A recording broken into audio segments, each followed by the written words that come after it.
வணக்கம். காசு பிடிச்ச சொல்ல இன்னைக்கு என்ன காரை பார்க்க போறோம்னா ஹுண்டாய் வெண்டி பார்க்க போறோம்.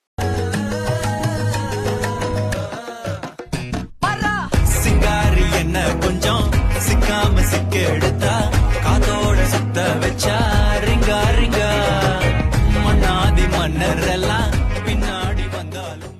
இது 2020 model, petrol variant, manual transmission, single owner கண்டிஷன்ல இருக்கு. வெறும் 10,000 கிலோமீட்டர் தாங்க ஓடி இருக்கு. With proper company service record maintain பண்ணிருக்காங்க. இந்த கார்ல என்னென்ன ஃபீச்சர்ஸ் இருக்குன்னு பாத்தீங்கன்னா, power steering, power window, steering mount audio control, ABS, twelve air bag. இந்த கார்ல கம்பெனி இன்பில்ட் மியூசிக் சிஸ்டம் வந்துடும். ஏசி ஃப்ரண்ட் பேக் பக்கா கண்டிஷன்ல இருக்குங்க. டயர் ஒரு 50% வந்துடும். கஸ்டமர் இந்த கார்ல இன்டீரியர் தரமா மெயின்டைன் பண்ணிருக்காங்க. இந்த கார் நல்லா ஒரிஜினாலிட்டியா இருக்குங்க. கார் 57ல இந்த காருக்கு என்ன பிரைஸ் கோட் பண்றோம்னா வெறும் 7,29,000 தாங்க. பிக்ஸ்டு பிரைஸ் கிடையாது, நெகோசியபிள் பிரைஸ் தான். சார் உங்க ஃப்ரெண்ட்ஸுக்கு இந்த வீடியோ ஷேர் பண்ணுங்க. கார் 57 ஃபாலோ பண்ணுங்க. நீங்களும் கார் பை அண்ட் செல் பண்ணுமா? கீழே தெரிய நம்பரை கான்டாக்ட் பண்ணுங்க.